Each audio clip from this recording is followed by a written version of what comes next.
Hello there, you're very welcome to Coopershill. My name is Maeve McCormack and I'm here today for Work Matters for Sligo Libraries. I'm joined by Coeurine Murray from Murson Farms, and Coeurine is going to tell us about her business. Coeurine, you're very, very welcome.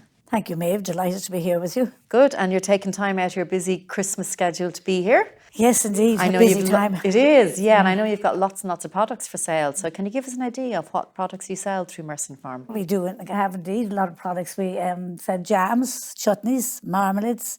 We have a Christmas cordial out this year. We have our own honey from our own stock of bees. And this year, for Christmas, we've opened a pop-up shop together with Sligo Wellness Centre, and it's at the entrance to Sligo Wine Street car park. And we've incorporated a lot of our jams and chutneys into hampers. So you get hampers and gift packs from €6 up to whatever you like. We can make it to suit your needs. Fantastic. So something for every budget there and every kind of taste as well, between chutneys, jams, cordial. Love the sound of the Christmas cordial. Now you have said, like say, you have your outlets, you have your pop-up shop, and you have other outlets as well, don't you, around the country or around Sligo? We do indeed. We're very lucky to be in 3 super values. Super Value and Grange at the very start of our business was very, very good, Martina Malani. And from there, then we got into Super Value in Tubbercurry and Super Value in Ballysadare. And we also retail in Spar, in Henry Spar in Ballymote, and we've got Lundis in Cleaver.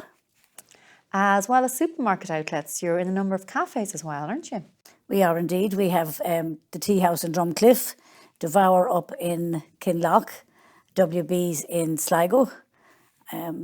I think, yeah. That's a big list to remember. I'm sure there's more. List, yeah. I'd imagine your list of stock is on your website as well. So for people who can't get to the cafes or the shops, you have an online shop too, is that right? We have an online shop, yes, and all our stock is on it. We also have a post office up in Kilmessan, County Meath, that we actually sell jams and our chutneys up to as well. Okay, so you're spread far and wide. And how did the business come about in the first place, Coeurine? Oh, pure accident. So it was pure accident. We moved to the country from Sligo town, and my husband was always into sheep, so he bought a few sheep. And he started going to the agricultural shows, and when he was showing his sheep, I decided to make some jams.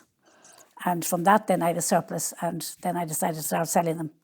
So it grew from there, from selling them, then started going to markets. We went to the Sligo market, and then we ended up in Rathcormack market. And the business grew from there. And do you think having a presence in those markets was a really important part of building your business?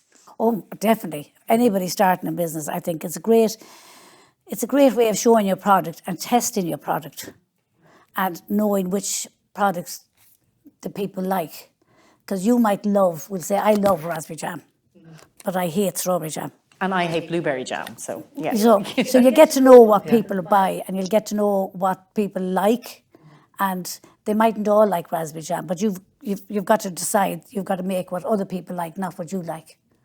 And I suppose you get your immediate feedback then when you're at a market as opposed to when you're selling online. Yeah. And I presume that then can help decide how much to make of each product for when you are selling online. Exactly, yeah. And when we were at the markets, we always had testers. So people would be able to decide then, they could test all the different things, and then they'd be able to decide which jam they liked and which they didn't. And then you could ask for feedback. So it's a great marketing tool. So the markets, as well as being a direct outlet, have proved really, really good for your market research. Absolutely, yeah, because when we were at the market in Rathcormack especially, we always had tasters. So people could sample it of their own accord, or if you wanted feedback, you could always ask them what they thought, and you could ask them to try something else. So you get your research straight away, so you know then if a lot of people said, no, I don't like that, well, obviously then you won't go and produce it. So you know what to make and what not to make. Yeah. And I suppose on the subject then of making and packaging, I know you've had a lot of support over the years from Sligo Leo. What sort of services have you availed from with them? Well, certainly the first thing we got was mentoring, and that really was where we got our branding done. Yeah. And from the branding then we went and we joined Sligo Food Trail. So we were a member of Sligo Food Trail, and we still are a member of Sligo Food Trail. So Leo would have given them a lot of grants, and through that they gave all the members different courses. There's different courses. So we would have availed of all those courses. And lots of time during Enterprise Week, they often have courses, and I would have availed of those courses. You know, Facebook courses, Twitter courses, all of those. And then it might have things for costing your products and making sure that you're doing the right costing. And then recently, then with COVID, when COVID hit, we got the e-commerce site we got the grant towards the e-commerce site, and we're now selling online.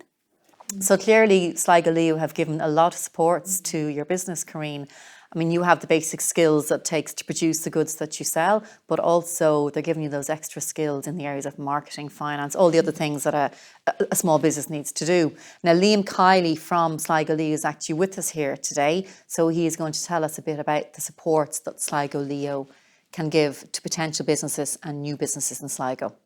Liam, you're very, very welcome. Now, Coeurine has told us an awful lot about the supports that Sligo Leo have given to Murson Farm. Can you tell us a bit about the supports, how you've worked with her through Sligo Leo? Yeah, Maeve. Coeurine has been great at accessing the Sligo Leo supports over the last number of years, and some of them would be particular to food businesses. She has, through St. Angela's, we had a programme where we gave a small grant to businesses who wanted to get shelf life testing done, HACCP, food labelling, and Coeurine availed of this, and this helped firm up her product in the marketplace. She also got some digital marketing mentoring, which helped with her branding. And this helped her launch her product into the market. And then she followed up with some Facebook, some Twitter, some Instagram workshops, just to give her those skills and expertise to help her market her business online. Coeurine has been involved quite heavily with Sligo Food Trail, and the Local Enterprise Office has supported the Food Trail over the last number of years. We succeeded in getting CEDRA funding in the early days to help the Food Trail develop its own brand and market itself and deliver a number of different food-specific courses and workshops to food businesses around the county. So these are the sort of supports that Coeurine has availed of to date from the Local Enterprise Office. Well, it certainly sounds like there's been a huge variety of supports, and also I'm very impressed with the networking that's taken part. It's not just Sligo Leo giving support to Coeurine, it's the involvement in the food trail, and then I suppose communicating and working with other businesses as well. This is a really, really important part of the success, both for businesses like Coeurine and for the wider business community in Sligo. Absolutely. Yeah. Okay, well, Liam, thank you very, very much for that. And Coeurine, thank you very much for joining us today. Thank you, Maeve. That's it from Work Matters for Sligo Libraries in Coopershill.